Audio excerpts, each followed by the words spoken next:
বিশ্বকাপে ক্রিকেটারদের ক্ষতিপূরণ বিষয়ে বোর্ড পরিচালকের মন্তব্যের জন্য ক্ষমা চেয়েছে বিসিবি। ক্রিকেটারদের প্রতি অসম্মানজনক আচরণ বা বক্তব্য এবং বাংলাদেশ ক্রিকেটের ভাবমূর্তি ক্ষুণ্ণ হলে সংশ্লিষ্ট ব্যক্তির বিরুদ্ধে যথাযথ শাস্তিমূলক ব্যবস্থা নেওয়া হবে বলে স্পষ্ট করেছে বোর্ড। গণমাধ্যমে পাঠানো এক বিবৃতিতে এই কথা জানানো হয়। বিসিবি বলছে, কোনো মন্তব্য যদি অনুপযুক্ত, আপত্তিকর বা কষ্টদায়ক বলে বিবেচিত হয় সেজন্য বোর্ড দুঃখ প্রকাশ করছে।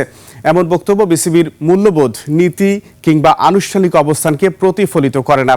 এসব মন্তব্য বাংলাদেশ ক্রিকেটের দায়িত্বে থাকা ব্যক্তিদের প্রত্যাশিত আচরণবিধির সঙ্গেও সামঞ্জস্যপূর্ণ নয়।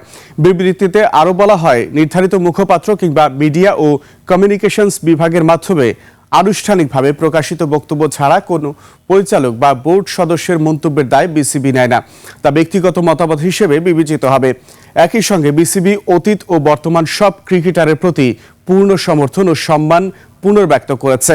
বোর্ড বলেছে, ক্রিকেটারদের অবদান, মর্যাদা ও কল্যাণ বিসিবির সর্বোচ্চ অগ্রাধিকার। সম্প্রতি বিসিবি পরিচালক এম নাজমুল ইসলামের মন্তব্য আলোচনার জন্ম দেয়।